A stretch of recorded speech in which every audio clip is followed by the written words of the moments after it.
Di dalam sholat itu meluaslah medan-medan rahasia, asrar. Jadi ma'rifat itu isinya apa? Namanya asrar, rahasia, rahasia, rahasia, sir.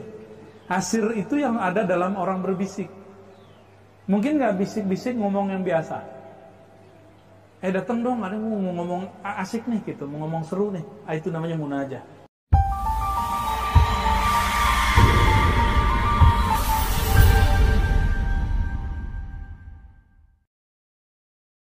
Ya, secara harfiah kita tarjim ya, as-shalah, salat itu idealnya karena ada lafaz alif lam.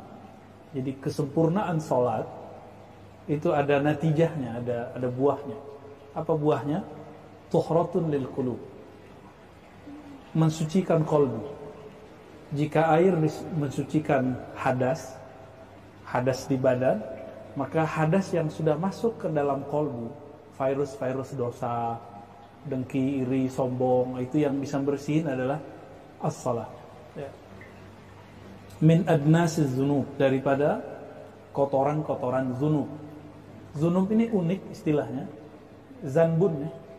Kalau orang Arab nyebut zanab kan sesuatu yang sifatnya di belakang, di ekor. Maka disebut dzunub itu dosa karena kalau habis dikerjakan urusannya ada nambah ke belakang. Gitu ya. Maka disebut adnasiz dzunub. Wastiftahun li babil ghuyub. Nah, ini yang paling penting. Istiftah. Apa arti istiftah?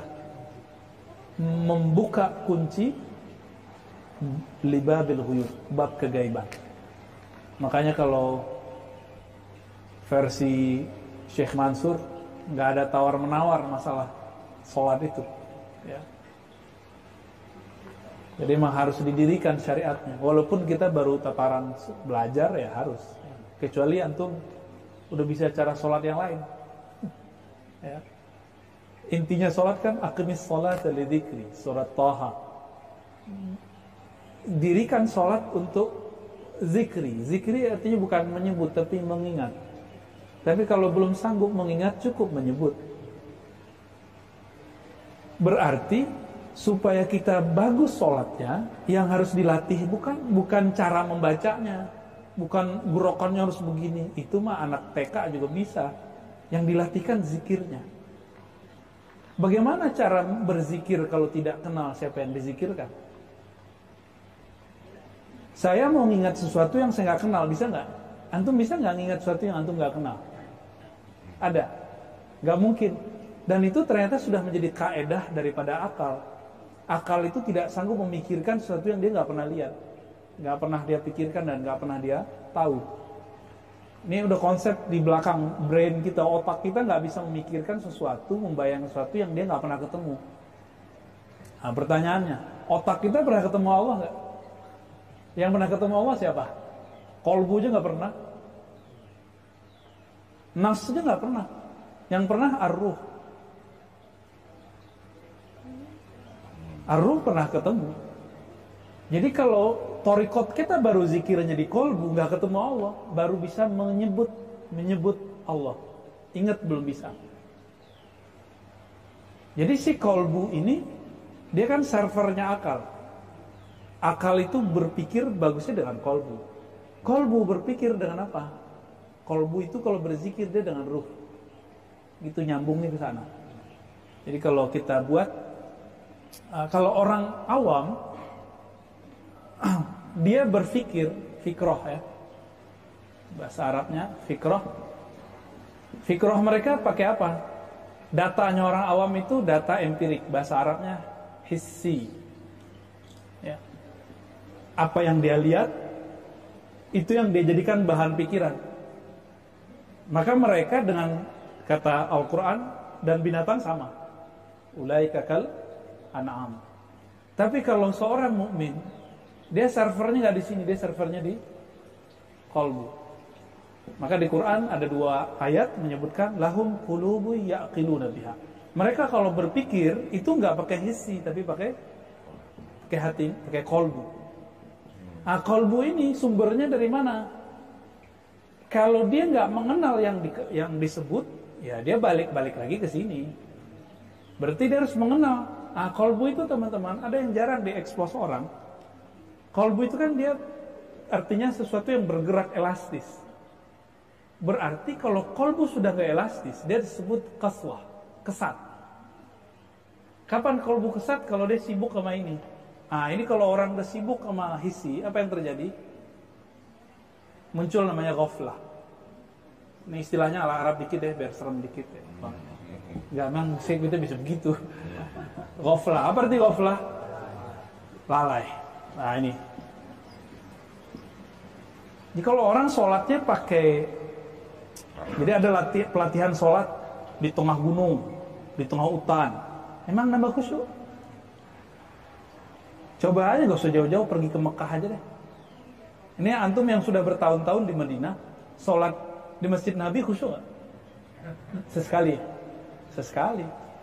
Pergi ke Mekah, paling awal datang bergetar, tapi kalau sudah datang 2 kali, hari kedua aja udah gak ada getarannya. Yang sudah nginap di Mekah berapa hari, gak ada orang bengong ngeliatin, ada muter-muter, gak pernah dia memandang kolbunya. Jadi orang jauh-jauh pergi ke Mekah, itu dia gak pernah merem ke kolbunya. Dia malah ngeliatin orang jalan kiri kan. Ya kasihan. Sekarang orang tutup sudah, nggak bisa lagi kita umroh kan. Ini nggak tahu. Saya udah nggak yakin ada umroh lagi. Kalaupun ada umroh mungkin lokal-lokal mereka aja. Lalai. Tapi kalau kolbu ini, kalau dia sudah lalai, dia menjadi lama-lama keras. Namanya qaswah. Udah menjadi bahasa Indonesia, kesat, keras. Jadi kolbu itu arti lainnya adalah sesuatu yang elastis, santai, rileks. Itu si kolbu tuh sifatnya dia. Jadi kalau orang sudah keluar dari fitrah kolbunya karena si lalai ini, karena dia lupa mengingat Allah, sehingga masuk kemudian cinta dunia. Kita sih senang sama fulus, senang sama perbenaran dunia, tapi jangan cinta gitu aja. Nah, itu tipis-tipis tuh, tipis-tipis. Ya bohong kalau orang gak senang sama fulus kan. Bohong kan. Ya, antum kalau kerja pengen dapat gaji gak? Kalau gak ikhlas aja deh. Terima kasih kan gitu kan. Mau gak digituin? Kan gak mau. Orang ceramah ngajar aja minta gaji, minta honor sekarang. Bertarif lagi. Tapi kalau kata Maulana, untuk berjuang boleh bertarif katanya. Wah ini kesempatan nih buat antum bertarif nih. Ya, bertahun-tahun kita kan gak boleh bertarif. Baik. Jadi kolbu ini supaya dia tetap elastis, bagaimana? Dia harus mengenang. Ini kolbu itu, coba lihat ada. Jadi syukur itu ada 2 level. Mensyukuri nikmat, mensyukuri yang memberi nikmat itu beda. Kalau mensyukuri nikmat, tambah nikmat tambah syukur. Kebanyakan khotib kan makomnya di situ. La in syukurtum la zidanakum. Ayatnya sih bener, dianya nggak bener. Kalau kalian syukur, nikmat bertambah. Dia balik logikanya. Logikanya apa? Kalau ingin ditambah rezeki, syukur. Bukan begitu. Itu logika keliru, logika orang awam jadi ustadz. Kalau ingin rezeki ditambah, syukur. Berarti dia berterima kasih kepada Allah bukan karena Allah layak dipuji, tapi karena dia pengen ditambah. Contoh nih, saya datang ke Bang Dik doang. Bang, suara ente keren banget bang. Pengen ditraktir kopi, bukan karena saya ingin muji, atau besok-besok mau minjem. Bang, ente keren banget ya, udah setengah menit bisa minjemin aneh duit gak? Ada maunya ya? Ada maunya. Besok-besok kalau aneh telepon ngangkat gak? Ngangkat gak? Enggak ya. Tapi kalau Allah tetap ngangkat. Allah kalau ditelepon pakai doa ngangkat terus. Ngangkat terus. Tetap dikasih. Cuma orang tuh gak sampai kepada syukur yang ma'rifat. Dia baru syukurnya orang awam. Syukur orang awam bersyukur supaya ditambah. Kita sebut ini ma'rifat matre. Jadi dia bersyukur supaya ditambah. Sedangkan syukur yang arif billah, yang kenal Allah, dia bersyukur, saya puji Bang Dik doang karena memang pantas dipuji gitu, suaranya memang enak didengar gitu. Main musiknya memang seru gitu. Jadi nggak ada niat apa-apa, nggak ada maksud apa-apa. Nah, kira-kira gitu. Ada laki muji perempuan karena dia ingin mengeksploitasinya, bisa jadi. Siapa tahu si perempuannya kaya, ya kan? Jadi menikahi dia, menikahi kekayaannya. Kan ada yang begitu. Seneng nggak Sidi Musa? Dapat cewek tajir kan? Ntar mikir, wah nggak usah kerja, dakwah-dakwah aja. Itu masuk loh waham-waham gitu, was-was gitu masuk. Ya. Akhirnya dia puji, dia deketin si perempuan karena si harta tadi. Kan cowok cemen begitu tuh ya. Baik. Jadi syukur yang level 1 ini syukur kok banyak dilafazkan di khutbah-khutbah. Nah itulah kualitas dai-dai kita sekarang. Jadi dia nggak pernah syukur karena emang Allah layak disyukuri. Nah ini yang sering kita sebut beberapa waktu ini.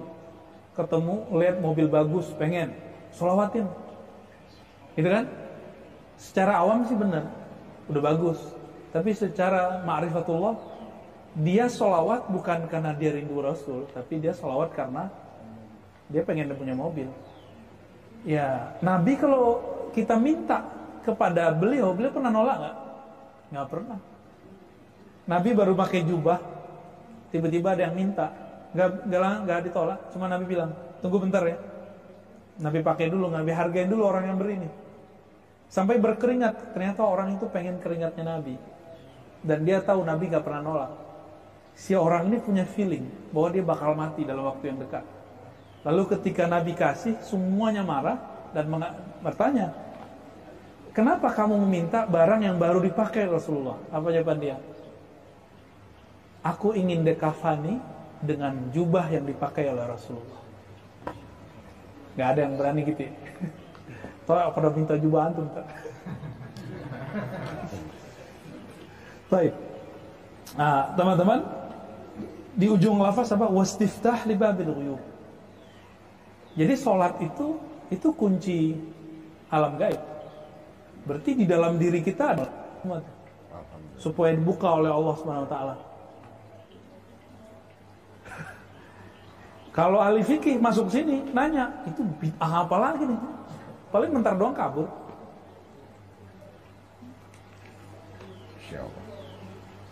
Baik.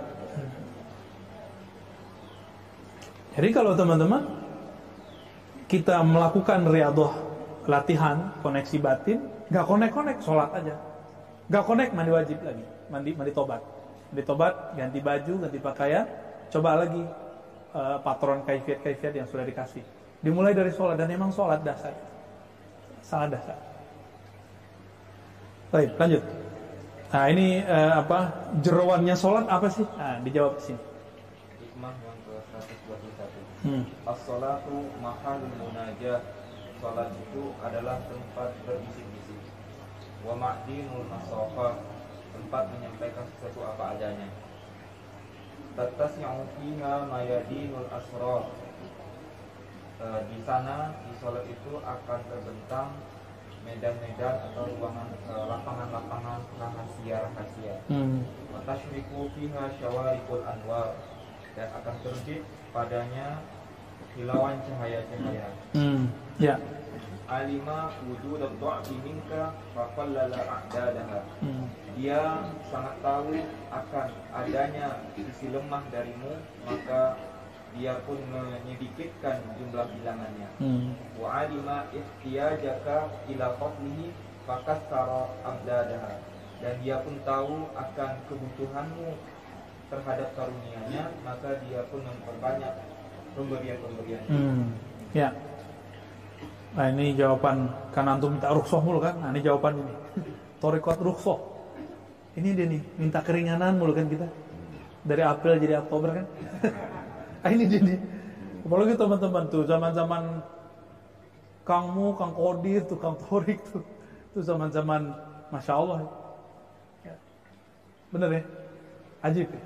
Kang Syarif disuruh jalan kaki. Kita kan gak ada lagi kan? Ada gak kita suruh Riyadhah sekarang jalan kaki? Sekarang kalau dulu Riyadhah jalan kaki atau masjid ke masjid, bener ya saya? Sekarang pakai motor. Bid'ah itu ya. As-salatu mahallul munajah. Salat itu isinya apa? Jeroannya apa? Mahallul munajah, tempat munajat. Ini munajat itu udah jadi bahasa Indonesia. Cuma munajat bahasa Indonesia terlalu umum. Apa arti munajat, Bang? Memohon. Itu kan biasa aja kan. Padahal munajat tuh, saya kalau udah akrab sama orang, itu saya bisik-bisik sama dia, itu namanya munajat. Saking akrabnya, kita udah bercengkrama, suka-suka, udah itu munajat. Najah. Ya. Udah lepas sudah. Jadi apa yang di dalam diri saya lepaskan. Nah, mahallul munajah, sholat itu adalah fasilitas dari Allah untuk melepas bebanmu, sampaikan semuanya kepada Allah. Itu mahallul munajah. Itu dia.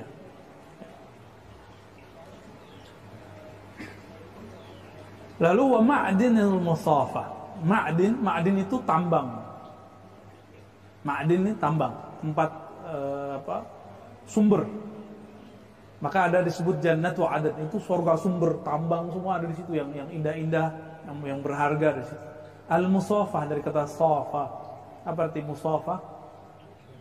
Kebeningan. Kebeningan apa? Kebeningan ma'rifat. Nah, ada di sholat semua tuh. Mulai dari awal niat, takbir sampai assalamualaikum. Nggak ada lepas daripada dua ini aja. Munajah, musafah. Cuma sholat kita kan belum sampai di situ kan. Jadi antum yang udah sholat jangan suuzon nama orang yang belum sholat di luar sana. Ya, belum tentu sholat kita sampai ke level ini, kira-kira begitu. Tattasi'u fiha mayadinul asrar. Nah, di dalam sholat itu meluaslah medan-medan rahasia, asrar. Jadi ma'rifat itu isinya apa? Namanya asrar.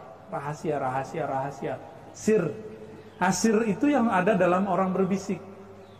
Mungkin gak bisik-bisik ngomong yang biasa. Datang dong, ada yang mau ngomong asik nih gitu, mau ngomong seru nih. Itu namanya munajah. Jadi kita ini kan membayangkan Allah selalu tegang, Allah itu qahar, ya. Mana Muhammad qahar nih, muntaqim.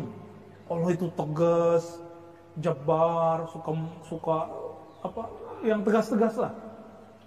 Kita jarang membayangkan Allah yang Rahman, Rahim.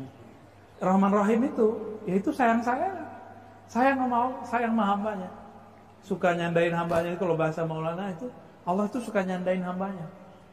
Tapi karena kita ini kurikulum neraka, ya begini jadinya. Dikit-dikit anaknya neraka loh. Kamu ini neraka loh, disiksa Allah. Jadi kapan kita menanamkan Rahman Rahim di kolbu anak?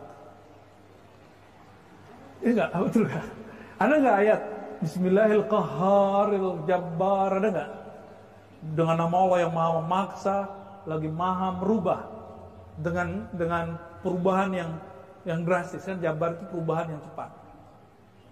Jadi kalau ada orang kok berubah cepat, itu Nurul Jabbar kena ke dia. Ada nggak teman kita tiba-tiba berubah? Jangan-jangan bukan teman kita kali ya? Kita yang begitu, ya.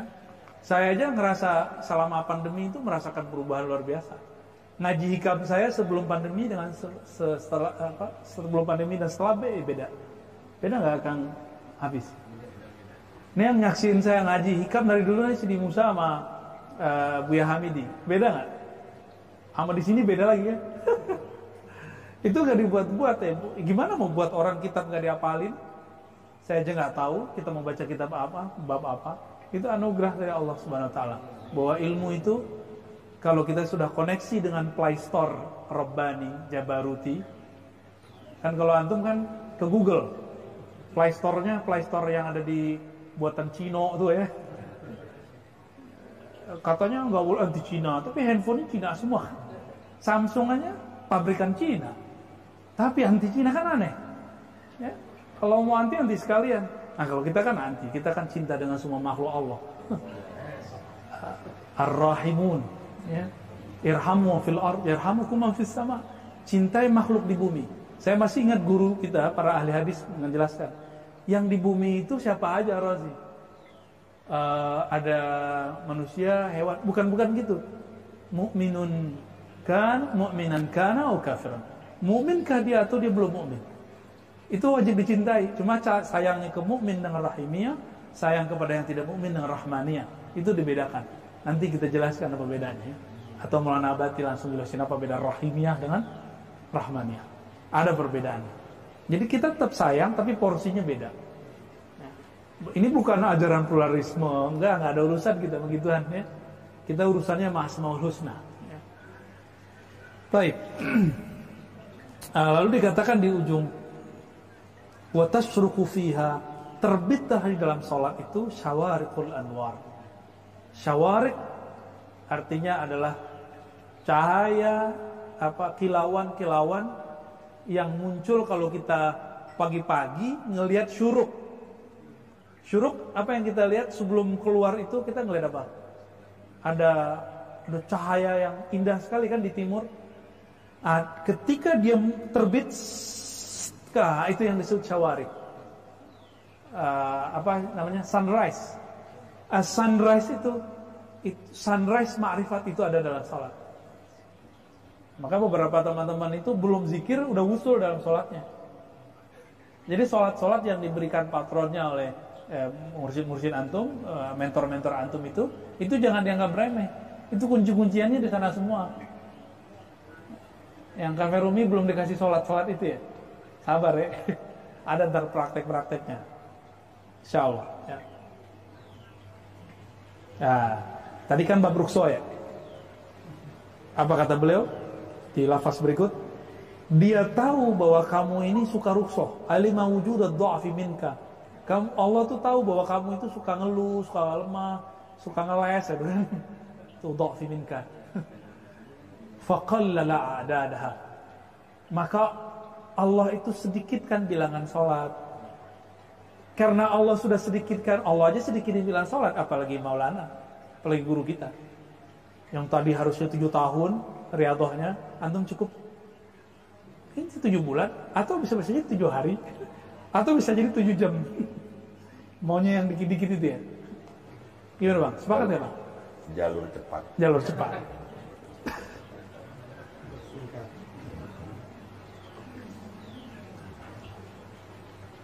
Wa alima ihtiyajaka. Meskipun demikian, Allah tahu kalau kamu butuh rahasia dari sholat. Maka meskipun jumlahnya sedikit, waktunya pendek, kathara amdadaha. Allah banyakkan ma'rifat yang turun dalam rakaat yang sedikit itu, dalam tempo yang sangat pendek itu.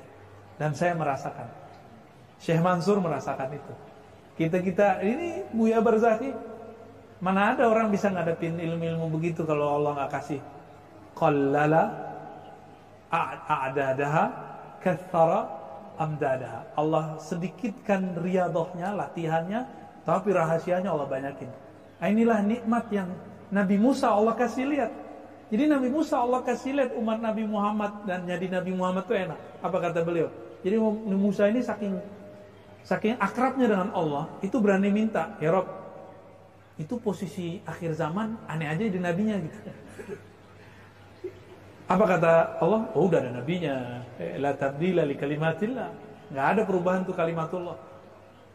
Terus Nabi Musa diplomasi lagi. Ya Rabb, kalau begitu jadikan aku umat Muhammad. Umat yang mana? Kalau enggak awalan, akhiran. As-sabiqunal awalun atau as-sabiqunal akhirun. Awalun itu masanya Ahlul Badar, masa sahabat yang 124.313. Akhiron, masa kita ini. Makanya sekarang torikot tambah banyak. Tambah bingung nggak? Bingung kan? Pasti bingung.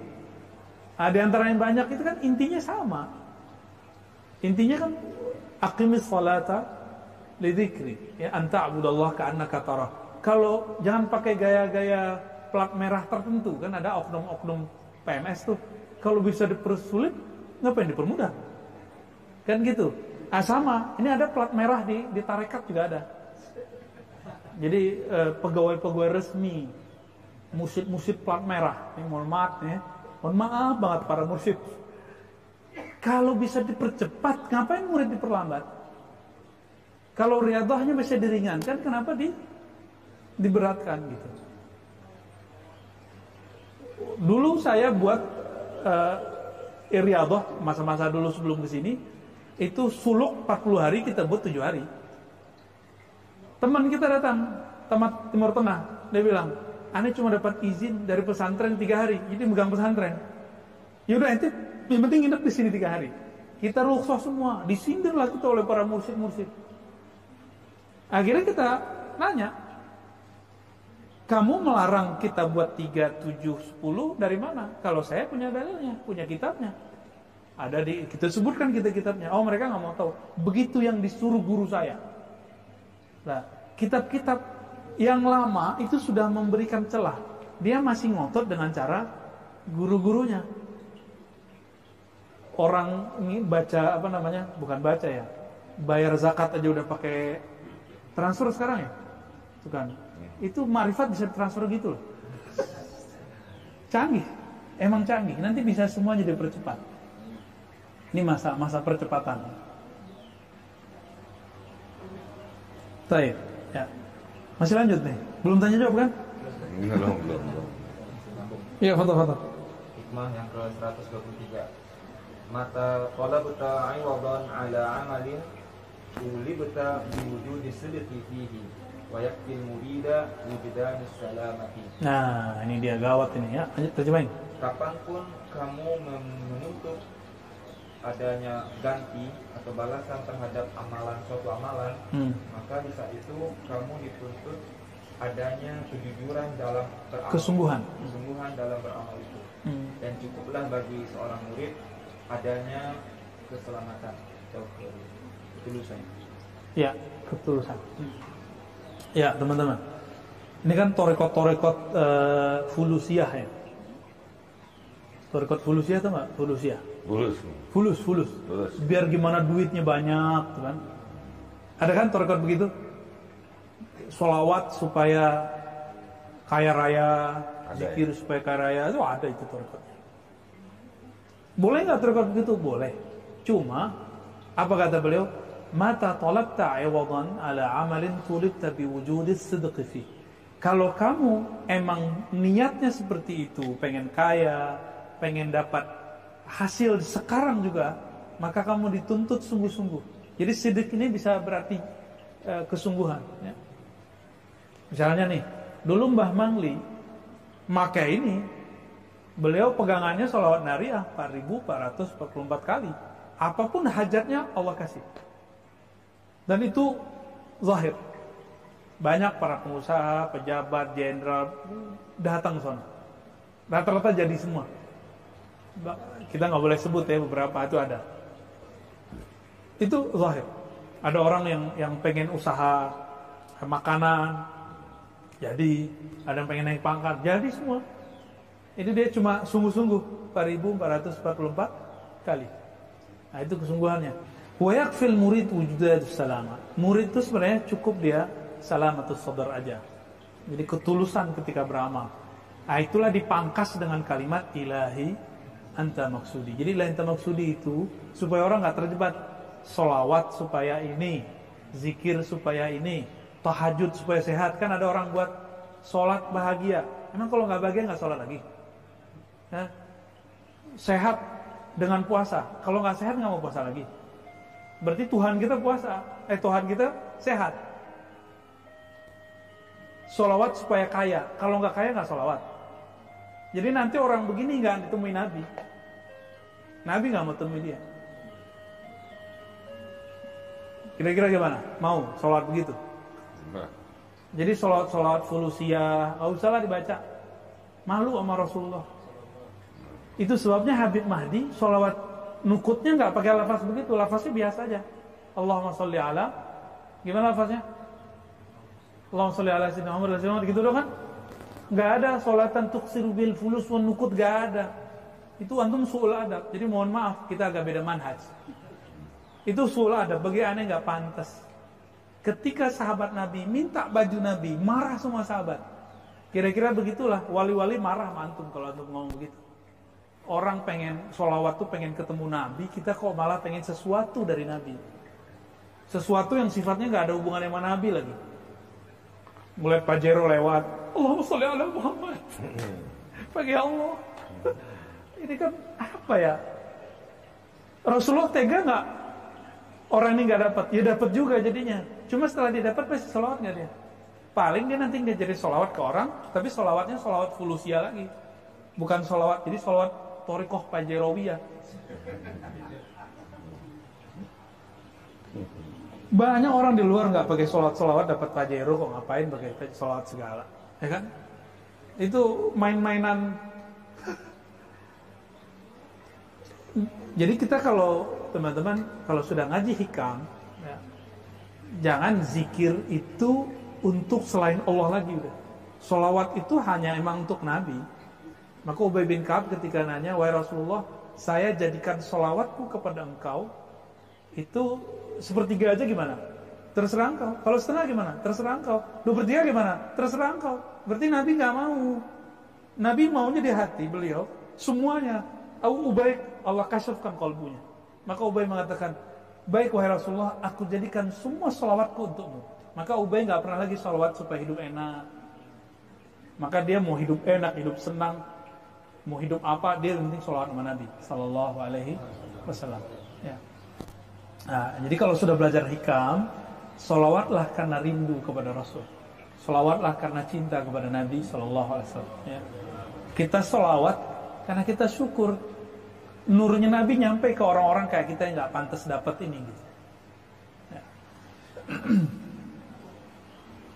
Lalu pertanyaan berikut, sholat antum itu sholat aneh, kira-kira udah pantas belum dapat bisa untuk membeli tadi tuh pajero apa? Itu sholawat atau sholat yang diterima oleh Allah baru bisa tuh dijadiin. Masalahnya sholat kita nggak khusyuk, sholawat kita yang nggak tulus, itu bisa nggak diterima sama Allah? Diterimanya belum, terus minta ganti, minta upah. Antum tes saja belum lolos, terus minta gaji gimana? Jadi ada orang tes wawancara belum lolos, tapi dia bilang, ntar kalau aku masuk minta gajinya sekian ya. Gimana kira-kira? Kalau sama saya tendang langsung, kamu sono keluar. Tapi sama Allah diterima. Nah, itulah Rahman Rahim. Itulah Rahman Rahim. Jadi Allah itu penyayangnya bukan main. Nah, sekarang disindir kita oleh Ibnu Athaillah As-Sakandari dalam lafaz berikut. Hikmah yang ke-124. La tatlub iwadan ala amalin lasta lahu fa'idan. Janganlah kamu menuntut balasan terhadap suatu amalan yang sebenarnya kamu bukanlah pelakunya. Yakfi minal jaza'i laka 'alal 'amali an kana lahu qabilan. Cukuplah sebagai balasan bagimu bahwa amalan yang ada itu diterimanya. Ya. Jadi kata Ibnu Athaillah, emang kamu pantas minta pahala surga, mau beli surga, mau beli pajero tadi, mau apa lagi? Memelet orang juga ya? Ada sholat pelet ya? Ada ya? Ada sholat supaya sakti, macam-macam tuh. Nah, kamu meminta upah, pahala, balasan dari amalan yang sebenarnya amalan itu bukanlah bersumber darimu. Yang sering kita contohin apa, Sidi Musa? Kalau ada orang azan, hayya 'alas shalah, jawabannya apa? Masih ingat ya? Jadi ada panggilan nih muazin, ayo kita sholat. Hai, ayo, mirip kan? Bukan cocok logi loh ya. Memang bahasa itu mirip-mirip kalau artinya sama. Ayo kita sholat. Lalu kita jawab, ya Allah, kalau bukan karena haul dan kuwah, bantuan, kekuatan dan bantuan dari Engkau, aku tidak mampu ruku dan sujud, nggak mampu takbir. Itu sebabnya kenapa ada masjid dekat dengan rumah seseorang, itu orang belum tentu bisa tersentuh sholat.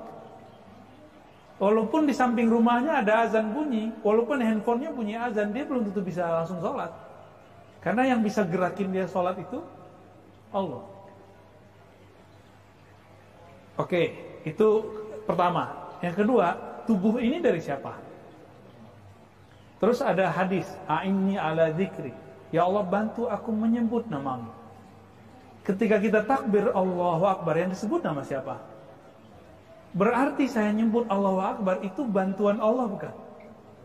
Maka ciri-ciri seorang hamba dibantu Allah, lisannya mudah menyebut namanya. Sekarang Allah bantu saya. Allah bantu. Jadi gini nih, saya bantu modalin Buya Zauki untuk suatu proyek. Kita modalin nih. Kita modalin dia, terus dia minta upah. Pantas nggak? Saya minjemin dia, terus dia minta upah kepada orang yang minjemin dia. Sul adab nggak? Buruk adab nggak? Antum minjem mana? Minjem duit, terus minta bagi hasil. Akadnya minjem, terus minta bagi hasil, nyambung nggak? Kita ngomong la haula wala quwwata illa billah itu minta dipinjamkan. Ya Allah, pinjamkanlah kekuatan darimu sehingga aku mampu sholat. Itu lafaz la haula itu. Jadi kalau makna lain dari la haula apa tadi? Ya Allah, pinjamkan aku kekuatanmu, bantuan darimu sehingga aku mampu melafazkan namamu, sujud dan ruku kepadamu. Itu makna lainnya. Nah, Allah udah pinjemin, terus antum meminta upah. Nah, orang begini jahilun aw arifun. Jahil atau arif? Orang alim atau orang bodoh ini? Jahil atau arif? Kenal nggak dia yang disembah? Yang dia sembah itu lagi minjemin badan buat dia, minjemin lisan buat dia, minjemin lafaz buat dia untuk dibaca. Sekarang kita minta kepada yang kita sembah untuk memberi upah terhadap satu huruf yang kita baca.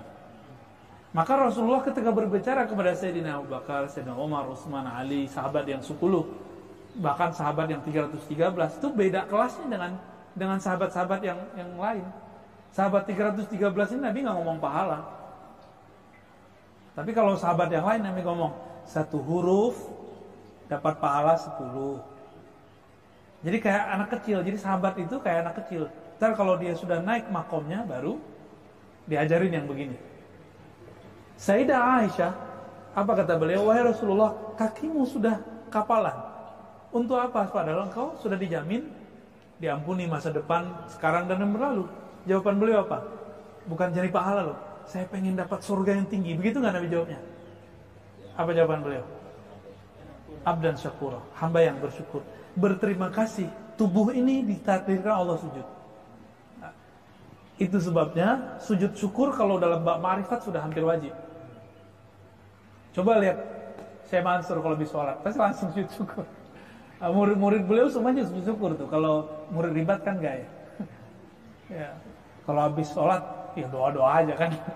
Nah, kalau di bab ma'rifat karena mereka sudah mabuk dan tenggelam fana dalam bab ma'rifatullah itu, ya habis sholat ya sujud. Dan itu bukan bid'ah, tanda syukur kepada Allah Subhanahu wa ta'ala. Terima kasih ya Allah, tubuh yang hina ini engkau izinkan untuk menyembahmu. Lidah yang kotor ini engkau izinkan menyebut namamu. Pikiran yang kotornya engkau izinkan untuk mengingatmu. Waduh, kayak gitu masih pantas nggak minta sesuatu? Maka beliau mengatakan apa? Yakfi minal jazaa'i laka, cukuplah balasan bagimu bahwa Allah menerima kekurangan sholatmu yang tidak khusyuk itu. Jadi sholat kita ini khusyuk nggak? Udah belajar ma'rifatullah ya. Jadi antum kira khusyuk itu dari awal terus dalam hati nyebut Allah Allah. Enggak, itu nyembah lafaz itu. Syirik juga kalau antum nyembah lafaz. Jadi kalau antum sholat nih bayangin lafaz ini nih. Ini yang kebayang lagi sholat. Ini huruf nggak? Makhluk ini, syirik kalau antum bayangin itu. Yang disembah yang punya nama ini. Ustadz, saya melihat ada cahaya, lafaznya begitu. Lah itu cahaya nama yang nempel di kolbumu. Jadi kolbu kita ini ketika tembus nama Allah itu bergeser kayak dua batu, ces. Maka ada itu yang syawarikul anwar. Terbitlah cahaya. Cuma karena dia syawarik, syuruk itu setiap saat atau cuma di jam tertentu? Jam tertentu aja. Jadi kalau zikir kenapa enaknya cuma kadang di depan, tengahnya udah enggak, akhirnya enggak jelas? Ya kadang-kadang begitu. Kemarin enak banget kok sekarang biasa aja. Ya itu namanya syuruk. Kadang dia terbit, kadang enggak. Suka-suka Allah yang punya nama. Ya kan? Maka orang-orang yang sudah bermakrifat sebelum zikir, dia sudah wusul sebelum menyebut.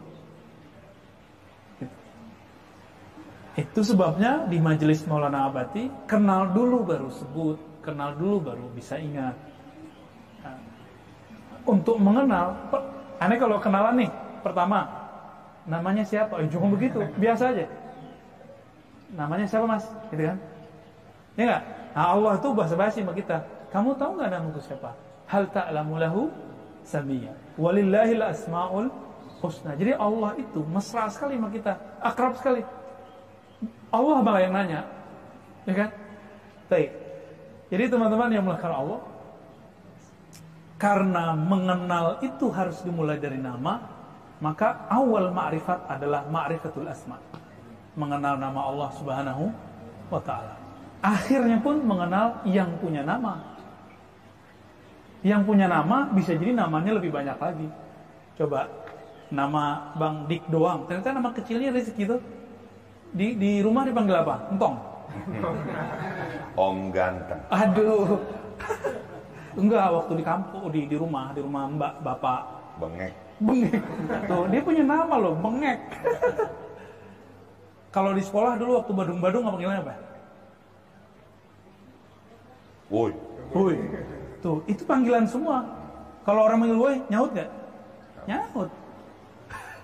Nah, Allah itu dipanggil dengan semua bahasa, semua nama, semua lughat, semua lahjat. Allah itu bukan bahasa Arab murni loh. Dia bahasa lebih tua dari bahasa Arab. Masuk ke bahasa Suryani Ibrani, di bahasa Ibrani Elohim. Lafaz intinya ada di alif lam. Maka intinya ilmu ma'rifat itu kalau versi Maulana kan ada di alif kan. Kalau alif antara ada di bawah alif itu ada apa gitu.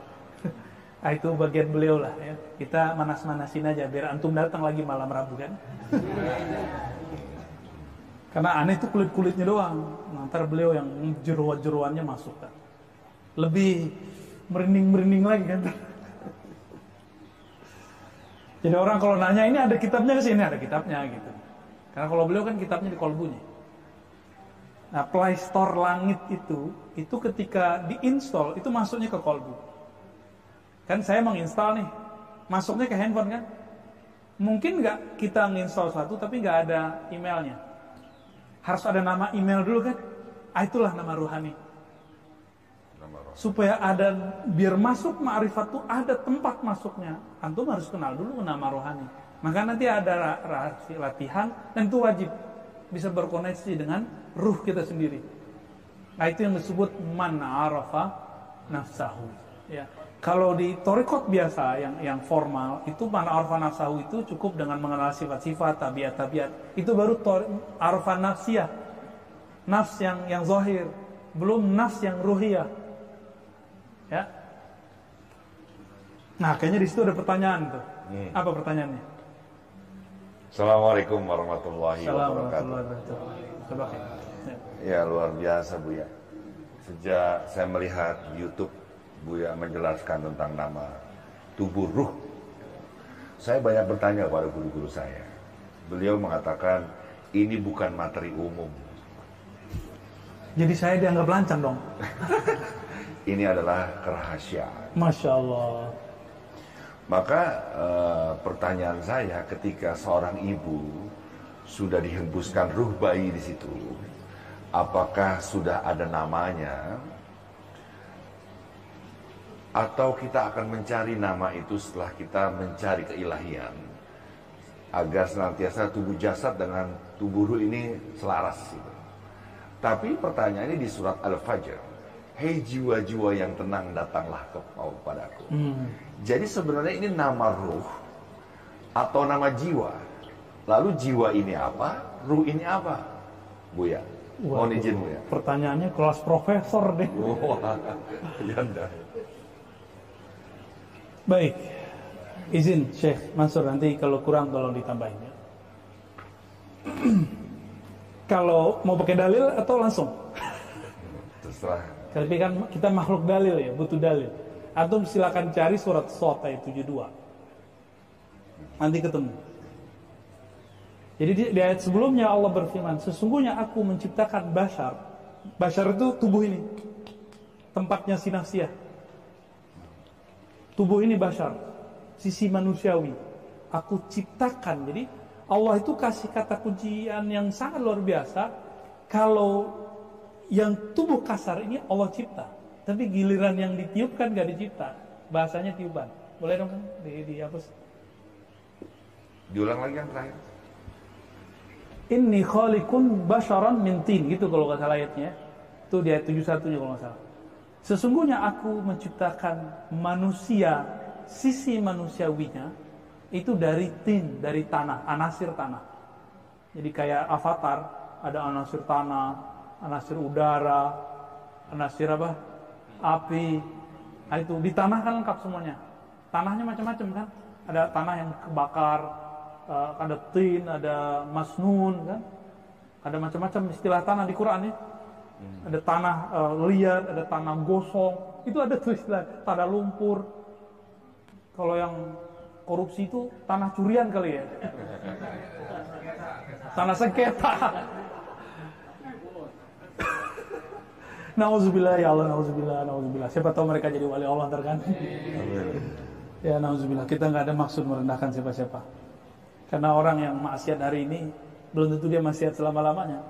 Orang yang taat hari ini belum tentu dia taat selama-lamanya. Itu urusan kolbu. Maka Sidi Ahmad Tijani mengatakan dalam kalam kudusiyah Allah itu dikatakan, ini sesuai dengan makna hadis Nasai. Jika Allah sudah memandang hambanya sekali aja ridho, itu lam yu'azzibuhum abadan. Allah tidak akan siksa. Jadi sekali Allah pandang kita nih, mau sebahlul apa, mau dia korupsi berapa, zina 1000 kali, 1.000.000 kali, dia bunuh orang 1.000.000 orang, tapi kalau Allah sudah pandang, dia pasti tobat di akhir hayat. Itu yang terjadi pada orang yang di zaman Bani Israel, yang dia bunuh 100 orang ya. Yang terakhir ulama yang dia bunuh. Ulama. Itu ulama kok bisa ya? Ente bunuh berapa orang? 99. Neraka ente. Jadi dari dulu sudah ada ulama, kurikulum neraka itu sudah ada. Panitia neraka itu sudah ada. Itu contohnya di Sahih Bukhari loh. Dibunuh nggak sama dia? Dibunuh, lengkap 100. 100 itu yang tertulis. Orang Arab tuh kalau ngomong 100 litaktsir, menunjukkan banyak. Dia bunuh. Gimana dengan dia selingkuh, lebih banyak lagi, dia maling. Nggak disebutin, itu yang parah-parah aja. Yang parah disebutin, yang pantas disebutin kan menyeramkan tuh. Aku udah bunuh 99. Coba kalau dibilang aku goda sekian gadis, Pak Kiai, kan lucu. Nggak seru, yang seru itu kalau dia bilang, saya sudah bunuh sekian orang. Ini jawara sakti. Ketika dia bilang, malaka minat tobat, kamu nggak ada tobat. Itu belatinya langsung terbang, set, kepala langsung. Itu kepala terakhir ya. Tahu-tahu dengar ada wali Allah di ujung kampung, datang ke sana. Ketika datang apa kata dia? Wahai Tuan Syekh, saya sudah bunuh 100 orang, terakhir ulama. Bisa nggak tobat? Jawabannya apa? Malaka, apa yang membuat kamu tertahan dari tobat? Girang, merinding, tapi ada satu syarat. Tinggalkan kampung komunitasmu. Buat komunitas baru. Hobinya sama tapi komunitasnya baru. Tapi di tengah perjalanan meninggal kan? Belum punya amal, masuk surga. Orang yang dia bunuh tadi masuk neraka. Itu si ulama tadi, itu enggak ulama, dia cuma zahirnya aja ulama. Ulama komutus rahmatullah kan. Jadi ketika ntar di akhirat itu ulama bingung. Loh, orang yang bunuh gua kok masuk surga? Bisa begitu ntar, Bang. Anda mau ngomong apa tadi ya? Tubuh tadi. Tubuh ya? Tubuh ruhania, jiwa. Siap. Apa bedanya? Jadi ada yang dalam Al-Quran itu disebut bashar. Begitu bahasa Arabnya. Basharun. Ya. Ada ruh. Apa kata Allah? Inni khaliq, aku cipta si manusia. Tapi giliran ruh nggak ada cipta. Lafaznya apa? Tiup, hembus, nafakh. Kalau ini khaliq, cipta. Berarti ruh itu bukan dicipta. Nah, lalu apa bedanya? Ini basar sisi manusiawi, ruh dengan jiwa itu ya. Ruh dengan jiwa. Ruh tiupan ini Allah masukkan ke sisi manusiawi. Lalu di sisi manusiawi itu di bagian mana Allah meniupkan? Itulah namanya nafs. Jadi di dalam ini ada namanya satu tempat namanya nafs. Dan itu rahasia Allah. Si basar, kita ini manusia ini kan basar nih.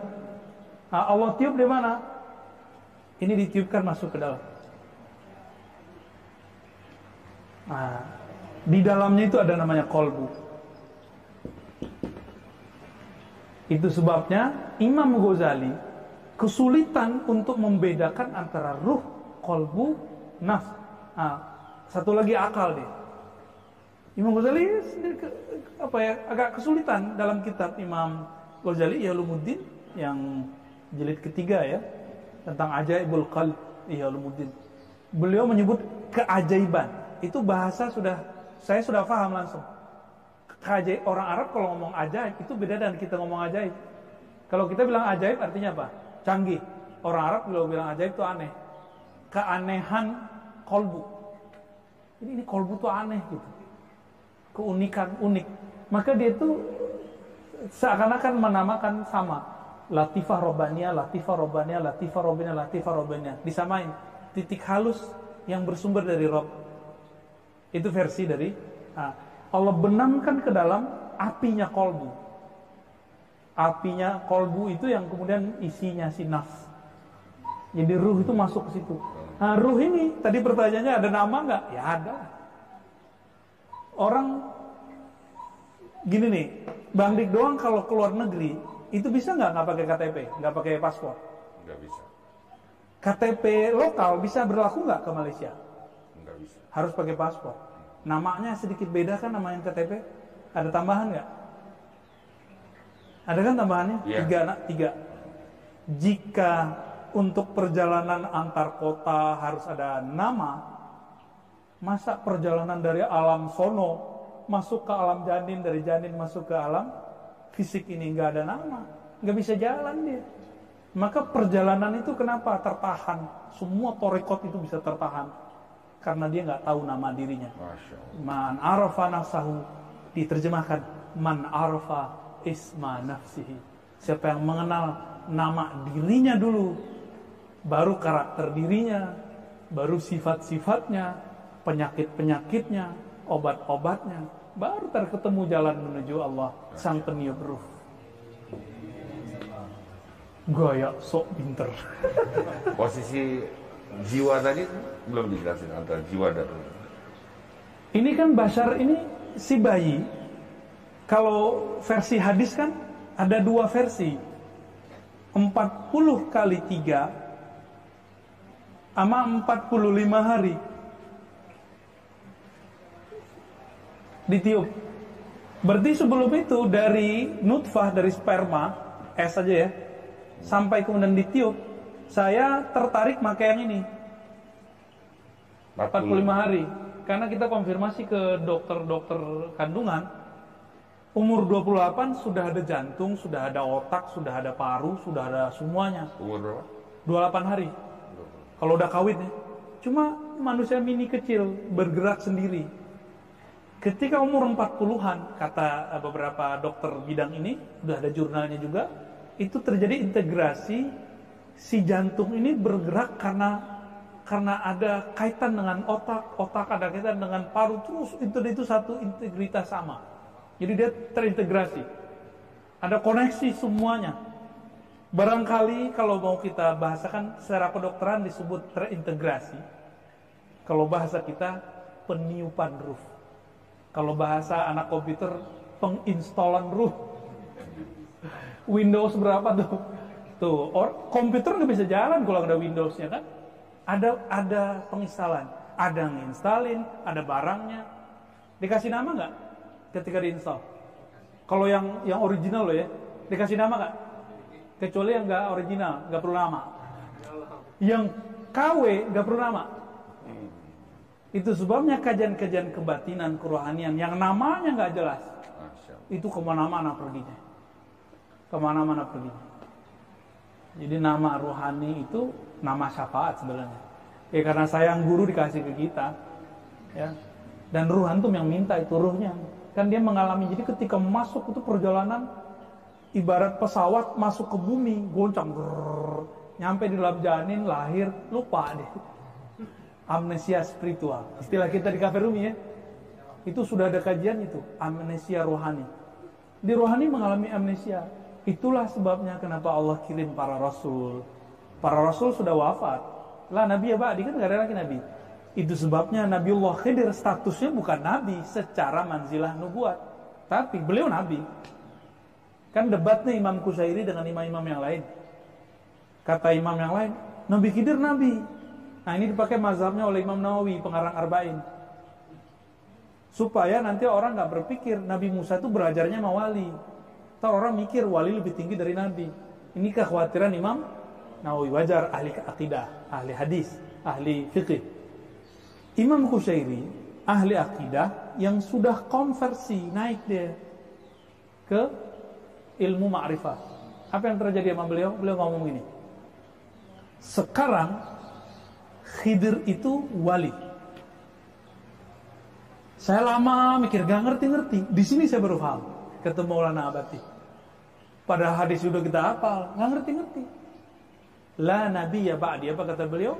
Tidak ada lagi nabi setelah aku. Maka semua nabi-nabi yang masih hidup, Nabi Idris kan masih hidup itu statusnya kalau turun ke bumi, statusnya wali. Jadi walaupun beliau ini pangkatnya 4, tapi jabatannya nggak ada. Gitu. Pangkatnya bintangnya 4 nih, tapi nggak ada jabatan. Kalaupun jadi pejabat, ntar nggak tahu deh jadi. Nanti Nabi Isa turun. Masih ingat nggak hadis Sahih Bukhari? Apa kata Nabi? Betapa hebatnya kalian. Isa Al-Masih Nabiullah turun, tapi imamnya sholat subuh dari kalian. Kalau kita beruntung nih, Bang Dik nih. Kalau hanya beruntung, antum beruntung, umur kita panjang, nggak mati karena COVID, nggak mati karena virus-virus segala macam. Insya Allah amin ya. Insya Allah kita akan menyaksikan itu. Nabi Isa turun di Menara Putih Baidho di Syam. Ketika masuk ke masjid, yang jadi imam dari kita, Al-Imam Al-Mahdi. Kenapa? Nabi Isa ngelihat di dalam dirinya Al-Mahdi itu, oh ada sesuatu lah. Itu kita kaji di waktu yang lain. Gak boleh sebut aneh. Kalau nama ruh sudah ada izinnya, boleh kaji. Kenapa boleh dikaji? Itu ada dalam kitab Gunyah. Kalau sudah ada di kitab ulama, masa masih dirahasiakan? Kalau sudah ada dalam kitab ulama, masa masih disebut konsumsi khusus? Apakah Syekh Abdul Qadir Jilani itu teledor ketika nulis bagian itu dalam kitab Gunyah? Itu kitab biasa, itu kitab panduan orang salik umum lah, semua tarekat standar lah. Jadi mohon maaf, saya tidak sepakat kalau ada orang bilang ini ilmu rahasia. Iya, gak boleh disebar. Gak begitu. Ini harus disebarkan. Allah aja memperkenalkan namanya, masa nama antum gak boleh? Emang antum siapa? Ya. Buya, kalau ada orang mati dia sebelum mengenal nama ruhnya, apa yang terjadi? Orang kalau meninggal sebelum mengenal dirinya, itu yang sebab. Jadi kalau belum kenal nama, berarti dia belum kenal dirinya. Berarti dia ketika ditanya man rabbuka, bingung dia jawab enggak. Kalau dia orang soleh, nanti amalnya akan bantu dia. Kalau amalnya nggak soleh, jadi kenapa kita harus kenal diri sebelum wafat, sebelum mati, supaya dapat syafaat ketika menjawab. Jadi gini, Bang Dik, si basar, si tubuh fisik ini hanya mengenal yang fisik, objeknya empirik. Kolbu hanya tahu kenangan nama. Akal hanya tahu yang rasional. Yang tahu Allah, ini gak bisa. Akal mikirin Allah gila. Kolbu mikirin Allah, langsung dia kemudian batil. Jadi kalau ada kolbu orang ngaku, dia bilang kolbu saya bisa ngeliat Allah, itu torikot setan itu. Gak ada, gak mungkin. Gak mungkin. Kolbu gak bisa. Kolbu itu dalam Al-Quran, ala bizikrillah tatmainnul qulub. Gak ada ayat kolbu bisa melihat Tuhan. Kalafasnya kolbu itu tempat nama. Jadi kalau disebut, telepon, Arozi, tolong dong tuh adik saya, tolong dimasukin, tolong diterima, dia butuh kerja. Karena dapat syafaat dari Bang Dik, saya terima gak? Saya minta nama gak? Kasih berkasnya sini dong. Berarti syafaat itu intinya apa? Mudah. Bukan. Pintu syafaat apa? Ma'rifat. Kenal. Jadi kalau kita nggak kenal dengan orang itu, kita nggak akan dapat syafaat. Itu yang disebut syafaatul uzma. Kalau hari ini kita nggak kenal nama Nabi, nggak bisa berkoneksi dengan Nabi, nggak kenal dengan nama Allah, terus dapat syafaat apa? Itu sebablah ma'rifat itu kita bahas tadi, kaidahnya apa? Awalul ma'arif al-asma. Jadi awal ma'rifat itu adalah ma'rifatul asma. Awal ma'rifat itu adalah mengenal nama. Jadi kalau Rasul sudah kenal nama-nama kita, itu baru namanya syafaatul uzma. Oke, anggap Rasul kenal nama kita. Kita nggak kenal nama-nama kita gimana? Misalnya nih, namanya beliau apa? Abdurrahim Akmali. Dipanggil-panggil, misalnya anggap saya Rasul nih. Akmali. Nama saya Rizky, bukan Akmali. Ente salah orang. Ente kayaknya bukan Rasul deh. Bisa jadi begitu kan? Ya. Masa Rasul salah sama nama aneh? Berarti nggak kasaf ente. Kan bisa begitu ntar kan? Katanya Rasul ini diperjalankan ke langit, ke aras, bisa diperjalankan ke masa depan. Masa nama aneh aja nggak tahu? Jadi orang-orang yang ngotot bahwa nama KTP dia itu yang nama, ya sudahlah, dapat syafaat ntar ya. Bingung kita mau jelasin. Ya, Pak. Jadi kalau nggak kenal di sini, orang akan mencarinya di alam barzakh. Dan itu ditulis oleh gurunya Syekh Nazim. Syekh Nazim itu berkalam ke muridnya. Kalam dari Syekh Abdullah Faiz Dagestani, mursyid Thariqah Naqsyabandiyah. Apa kata beliau? Orang yang tidak sempurna suluk ma'rifatnya waktu masih hidup, dia harus menyempurnakannya setelah masuk alam barzakh. Kalamnya kira-kira begitu yang beliau tangkap di zaman itu. Sama dengan kitab Habib Zain. Ya, Bahjatut Talibin, ya bin Smith ya Maulana. Apa kata beliau? Orang kalau nggak sempurna pengenalannya di dunia, maka dia harus menyempurnakan setelah mati. Dalil lainnya apa nih? Ini kan kalam ulama. Kita kan butuh dalil. Kan sekarang jadi hamba dalil. Mana dalilnya? Mana udah kita kasih dalil. Ketika baginda Nabi SAW diperjalankan waktu Isra, beliau melihat Nabi Musa ngapain? Sholat. Itu sholat cari pahala apa cari marifat? Beliau mengatakan, marartu bi qabri Musa wa huwa yusalli fi qabri. Aku melewati Nabi Musa, kuburnya, dan dia lagi sholat dalam kuburnya. Hadis Bukhari. Itu sholat apa?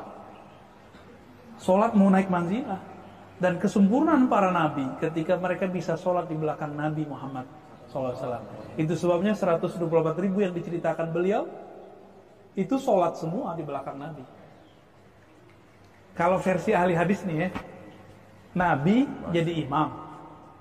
Terus ditunjukin cara gerakannya sama Jibril. Itu versi riwayat lah ya. Kalau versi hakikat enggak begitu. Justru Jibril sempurnanya saat itu juga dapat kesempurnaan. Tinggal konfirmasi malam Rabu. Iya, belum ada ya. Masya Allah. Jadi untuk dapat syafaat harus bermakrifat, harus kenal diri kita. Jadi kalau kita dipanggil nih, dibuka nanti daftarnya, daftar syafaat kubro, ada daftarnya. Abdurrahim Akmali, dipelototin terus kan, kamu orangnya? Enggak, saya Rizky, saya dik doang, kan gak bisa. Ke laut. Nah ini nama si ruh ini. Beberapa masyayikh yang saya temui, itu mereka ketemu namanya depan-depan doang. Ternyata dari beliau betul. Beliau ngomong, biasanya wali-wali yang dapat di luar jalur Khidriyah, itu memang dapatnya depan-depannya Maulana. Paling sering dipanggilnya mereka cuma Maulana. Oh ternyata itu panggilan Jabarut ya Maulana. Pakat Jabarut. Jadi dia dipanggil Maulana. Maulana Muhammad. Semuanya pasti namanya Maulana Muhammad apa gitu. Maulana Muhammad dalam Jabarut. Maulana Muhammad. Jadi setiap wali-wali itu di sana panggilannya itu. Ntar ada tambahannya apa gitu. Tambahan tanya boleh.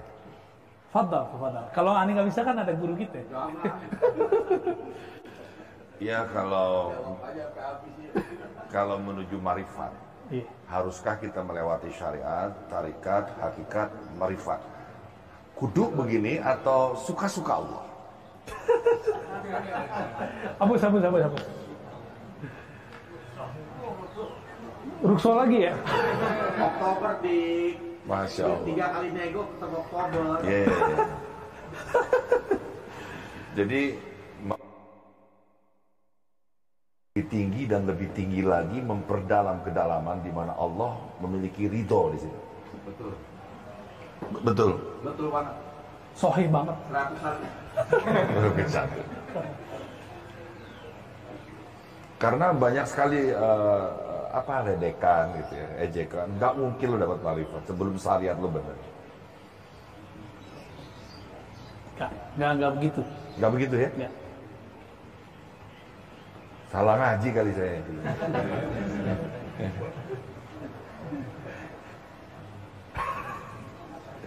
Sabar. Jadi orang di luar sana itu berpikir gini, kalau mau ngaji tasawuf, ngaji ma'rifat, harus beres dulu fikihnya. Harus benar dulu sholatnya. Loh, kita kapan benar sholatnya coba? Antum kapan sholatnya bakal benar gitu? Sampai mati juga nggak benar. Itu satu. Yang kedua, Nabi itu waktu di Mekah ngajarin syariat dulu atau ngajarin tauhid ma'rifat? Tauhid dulu. Qul huwallahu ahad turunnya di Mekah kan? Ya enggak? Jadi ayat-ayat Makki, ini kalau orang barat aja udah neliti. Ayat-ayat yang turun di Mekah itu isinya tentang tauhid, ma'rifatullah. Ajib itu. Jadi mereka suruh kumpulin semuanya.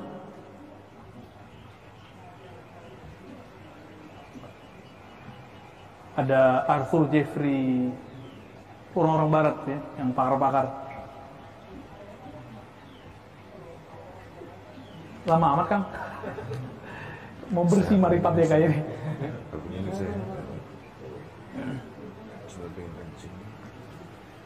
Sebenarnya syariat itu, yang dimaksud syariat tadi kan fikih ya. Syariat itu sebenarnya mencakup semua. Syariat ya. Apa arti syariah? Syariah artinya apa? Syariatun. Apa arti syara'a? Syara'a alakum minad-din. Enggak, syariat jalan. Hah? Jalan. Syariat itu jalan. Jadi syariat, tarekat itu artinya sama. Syariat ini mencakup ada yang zahir, ada yang batin. Ada yang Gitu. Syariat yang zahir itu kemudian jatuhnya ke hukum fikih. Ini. Kebalik ya. apa? Fikih. Syukran. Ya. Gak apa-apa, udah gitu aja. Fikih. Hukum fikih itu ngomong apa? Sah, batal. Itu orang dulu kalau ngaji mazhabnya Syafi'i. Sekarang lebih canggih. Sunnah. Dan pakarnya tuh mantan. Gubernur lagi. Jadi sekarang orang nanya, apa kata kunci di sini? Mana dalilnya? Kalau orang dulu cuma nanya, Ustadz bolehkah begini, ya kan? Jadi enakan jadi orang dulu.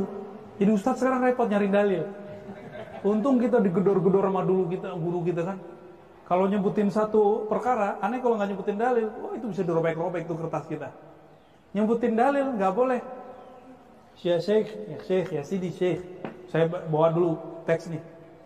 Terus saya jelaskan sendiri, dirobek lagi. Jadi kalau kita bawa teks dulu, bawa hadis, itu harus bawa ulama yang menjelaskannya, nggak boleh versi Ar-Razi. Sekarang anak baru hijrah setahun lalu, 3 bulan lalu malah ya, itu udah berani bawa hadis nih, dalil nih, maknanya begini Ustaz. Kan nanti Syekh Mansur ketawa yang sudah berapa tahun di pesantren. Nggak berani loh kita ngomong begitu. Kita kalau bawa hadis, ayat, pasti kita nuduh ulama. Cuma karena sekarang orang maunya hitam putih, saya pun kemudian mendiskon. Kan sekarang zaman diskon. Kita sekarang gagah-gagahan juga, sebutin dalil langsung maknanya. Aslinya kan nggak boleh. Aslinya etikanya dalil, lalu penjelasan ulama terhadap dalil, baru pendapat saya. Tapi karena merasa sok ulama kali ya. Baik. Ini zahir, hukum fikih. Hukum fikih ini kalau diterapkan, yang rapi itu namanya tarekat. Yang rapi. Ya, bukan di tarekat itu rapi dan ribet sekali. Tarekat namanya. Jadi orang kalau sudah ngamalin fikih dengan baik namanya tarekat. Fikih ini mazhab. Ya kalau ada orang bilang nggak boleh bermazhab ya lewat. Syariat zahirnya udah nggak lolos. Nggak boleh bermazhab udah nggak lolos dia. Ya. Mazhab kan ada pilihannya 4 ya. Nah, pengamalan mazhab itu yang perfect cuma di tarekat. Antum carilah ke seluruh dunia, yang perfect cuma di tarekat. Tarekat apa aja itu bagus ngamalin mazhab. Itu sebabnya semua ahli tarekat ittifaq ijma tidak wusul kepada Allah kecuali dia bermazhab salah satu. Gitu. Salah satu nih ya. Berarti ini 2 kan? Ini syariat yang zahir, itu ujungnya tarekat. Nah, tarekat ini isinya apa? Ijazahan, wiridan, riyadhah, puasa, jalan kaki. Iya, sapar, puasa lagi. Ada orang minta duit ke kita, duit 10.000 doang pasti. Repot kan begitu. Jadi tarekat ini emang berat ini. Kan di Quran nih dikatakan bersedekahlah kamu. Yang meraktekin bukan orang fikih pelit-pelit. Yang bagusnya orang tarekat. Antum cari aja orang fikih ini kalau bisa ditimbun sebanyak-banyaknya. Tapi kalau orang fikihnya dia bertarekat, luar biasa. Luar biasa kalau mereka. Tapi kalau orang tarekatnya cenderung kepada dunia, ya salam juga ntar. Oke, itu syariat yang zahir. Nah, sekarang syariat yang batin. Syariat yang batin itu dimulai dari alam qalbiyah, alam akliyah. Nah, ini yang kita sebut tauhid. Nah, tauhid itu yang disebut hakikat. Nah, ini dia. Oh, ya. Isinya keyakinan-keyakinan. Benar Maulana ya? Keyakinan. Tapi hati-hati dulu. Setan itu kenal Allah nggak? Kenal. Iblis itu bertauhid nggak? Tauhid. Tapi iblis tauhidnya nggak lengkap. Karena tauhid yang lengkap namanya. Jadi ini kalau lengkap nih, kul atau kamal. Kalau dia lengkap, ya, namanya ma'rifah. Jadi ma'rifat itu tauhid hakikat yang sudah terkumpul. Dan itu jalurnya cuma Al-Muhammadi, lewat Nabi Muhammad SAW. Ya. Nah, jadi kita mau mulai dari mana nih? Antum mau duluan sholat 5 waktu atau kenal dulu yang disembah? Mau nyembah yang gak dikenal? Beban, capek. Itu sebabnya bangun subuh susah, karena belum kenal mana yang disembah. Ya kan, mau sholat isya berat, waduh berat nih. Apalagi lagi asik main handphone kan, itu berat. Kenapa? Belum kenal siapa yang disembah. Coba, karena teman-teman kenal dengan abadi, kalau belum manggil gimana? Pada datang kan? Kalau nggak kenal, oh besok ya mau abadi, ya gitu doang. Jadi nggak kenal. Tapi kalau kenal, aneh kenal khutbah aja dibatalin. Ya kan? Orang kemana aja kita batalin. Kenal dikit, semoga kenalnya tambah banyak. Amin. Ya. Sok kenal, tapi semoga dengan bimbingan beliau tambah kenal gitu ya. Amin. Jadi mau mulai dari mana nih Pak? Bagusnya mulai dari mana? Itulah yang orang lupa. Wa ma khalaqtul jinna wal insa illa liya'budun. Boleh ditulis gak ayatnya Sidi Musa? Tulisannya jelek soalnya. Tulisan itu lebih jelek lagi kali. Barzaki. Buya Barzaki di atas ayatnya. Ini dalil ma'rifat. Surat Zariyat ayat berapa itu? 56. Ya. Jinna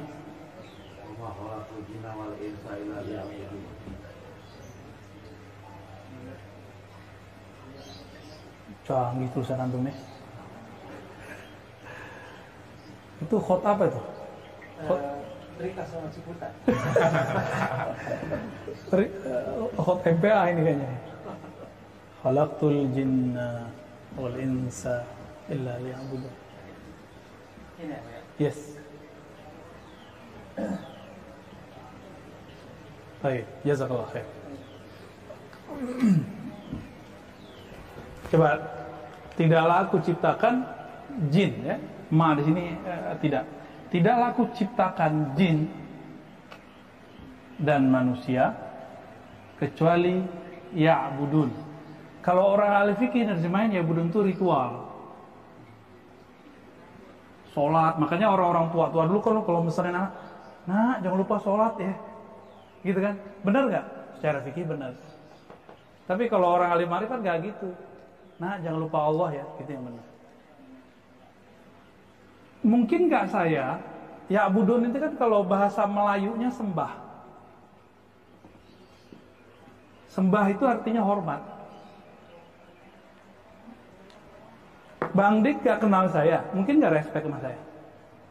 Enggak. Pertama ketemu aja langsung, oh kayaknya yang di YouTube nih, kan? Ini tontonan istri gua nih. Karena kenal jadi connect. Coba gak kenal, respect gak sama saya? Saya juga gak respect sama Bang Dik kali kalau gak kenal. Sama. Nah, itu yang saya ceritakan. Jadi saya ngajar di satu kampus. Karena muka kita muka-muka S1 ya. Muka-muka S1, saya ngaku S1, S2 orang pasti percaya. Masih mahasiswa lah. Dia nggak tahu kalau kita dosen S3. Si satpam ini ada 2 satpam. Saya parkir di situ. Cuma pas keluar saya pakai sarung, kaget ya. Loh, ke kampus kok pakai sarung?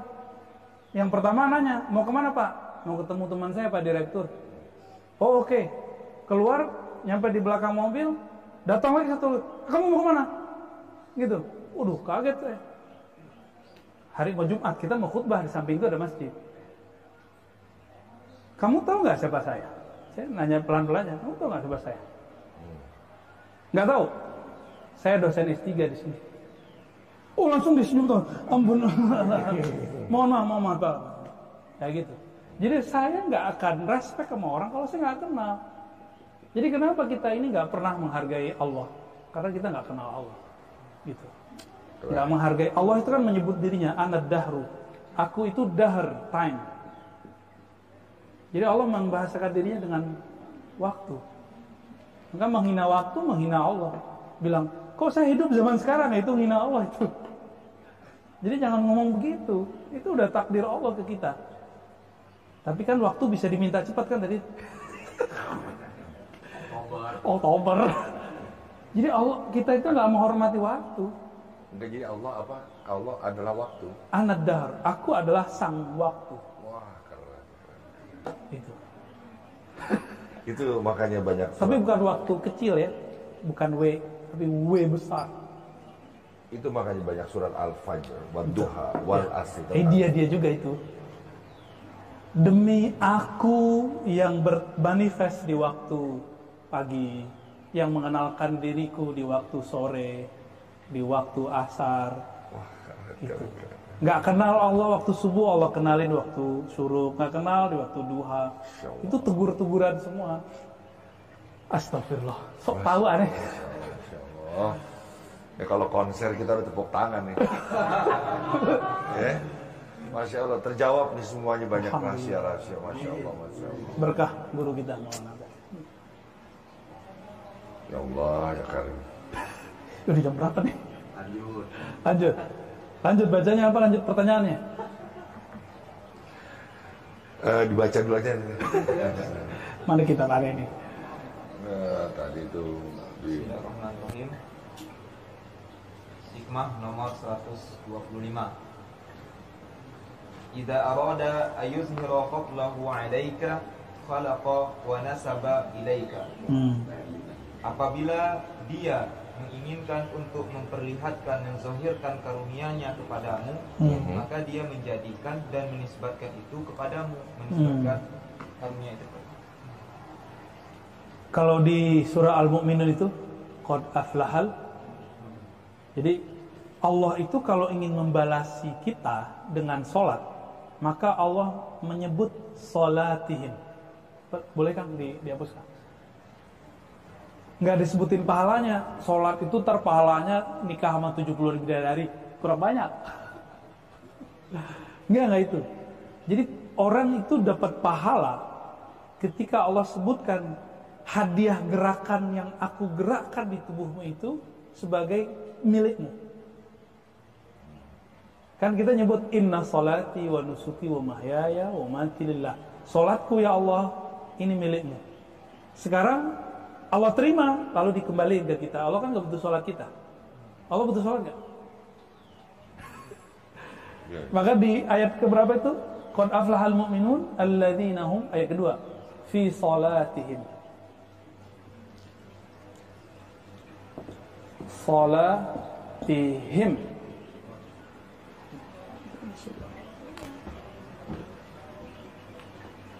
Kalau diterjemah apa? Salat yang mereka lakukan. Gitu.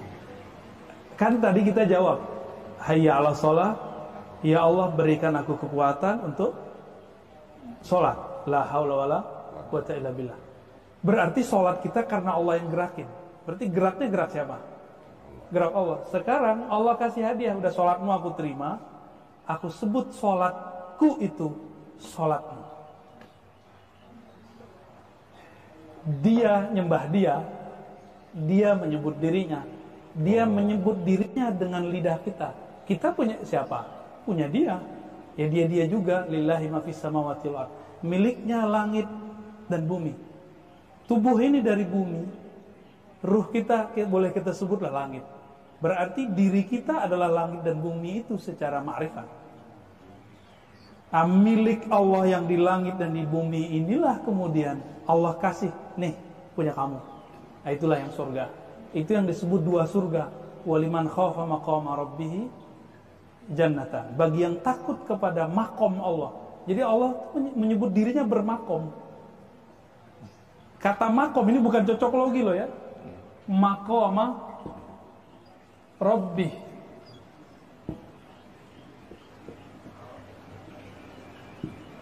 Makomnya Allah apa arti makom? Bukan kuburan. Makom kan tempat berdiri, tempat kemuliaan. Salat kalimatnya apa? Aqim, qiyam, qom, makom. Maka disebut tempat Nabi Ibrahim berdiri itu makom Ibrahim.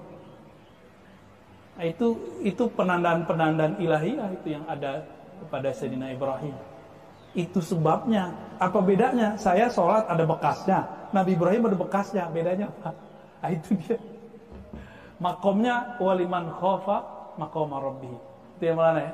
Jadi ketika beliau sholat, dia merasakan siapa yang takut sungkan dengan makom Allah. Maka kakinya itu bergetar, berbekaslah itu. Bekasnya sampai hari ini bertahan. Wa ma lillahi baqiyah. Suatu yang dibuat karena Allah pasti berbekas. Kullu syai'in halikun illa wajhah, kalau ayatnya. Semua pasti binasa kecuali yang karena Allah. Makanya lafaz salat itu supaya abadi. Allah abadikan dengan lafaz wajjahtu. Aku wajahkan, aku hadapkan. Nah, nanti konfirmasinya malam Rabu. Gimana sih cara menghadap itu? Tanya ke beliau malam Rabu. Itu otoritas beliau. Ya. Tadi kan secara ilmu sudah kita kaji, walaupun saya sedikit memahami. Tapi dalam keadaan nyata, dalam dunia nyata, dalam keseharian, bisa nggak begini? Untuk naik kelas. Kita punya istri, tidak mau sholat, menghindar dari jamaah. Uang yang kita titipkan tidak amanah, anak-anak tidak dimasaki. Ya. Dia kerjaannya hanya main HP saja. Lalu jangankan dengan ibunya, ibu kita pun dia berkelahi. Dia tidak respect pada suami. Secara syariat, dia istri yang pantas kita ceraikan. Tapi secara hakikat, jangan-jangan dia adalah titipan Allah agar kita cepat menuju kehariban Allah karena cobaan ini. Canggih.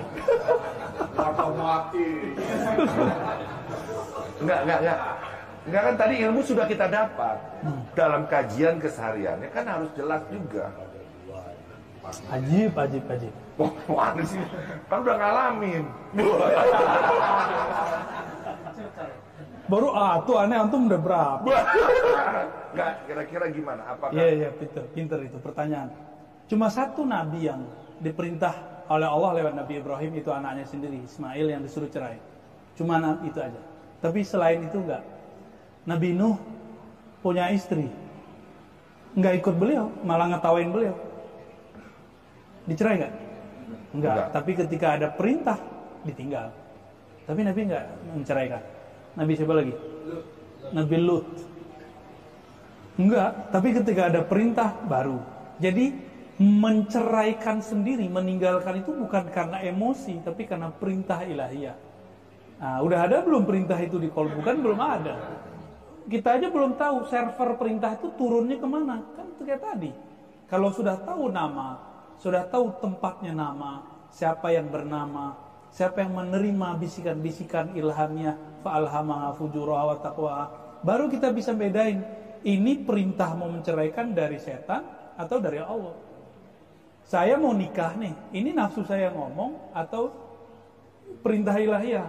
Itu kalau nggak kenal bab-bab itu kan nggak bisa. Yes. Karena kita nggak tahu, maka dicarilah jalan namanya istikharah. Itu jalan mudahnya. Nah, kira-kira ini bisa menjadi asbab kita ke Allah nggak gitu ya? Iya. Iya. Surat Taghabun itu dalilnya. Ayat berapa? 9-10. Ayyuhallazina amanu inna min azwajikum wa auladikum aduwwan lakum fahdharuhum. Wahai orang-orang beriman. Yang dipanggil orang beriman, orang kafir enggak? Sesungguhnya pasanganmu, anak-anakmu adalah musuh, tanda kutip. Bukan musuh untuk dibunuh. Bermusuhan terus kan konflik. Pasti ada konflik, clash gitu. Itu ayatnya udah begitu. Emang bisa mengganti ayat itu kan nggak bisa. Tapi Allah nggak bilang faqtulu, nggak bilang gitu. Bunuhlah. Biasanya kalau musuh kan disuruh bunuh. Ini nggak disuruh bunuh. Kalimatnya cuma 4. Fahzaruhum, hati-hati.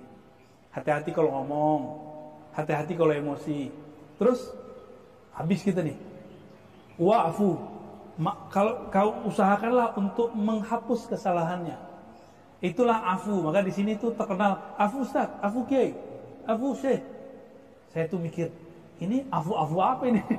Kalau kita kan di pesantren afwan kan? Ini salah satu ibarahnya afu. Ya maaf gitu. Itu kan sifat Allah, nama Allah, Al-Afu. Yang ke-82. Ya, Al-Afu itu artinya yang menghapus kesalahan. Kalau nggak sanggup, waghfiru. Kalau nggak sanggup, tutup mata aja. Waghfiru itu nutup kesalahan. Ini ada nih, saya coret. Jadi nyoret. Ini kita coret nih. Dia masih ada, tapi kecoret. Itu namanya waghfiru.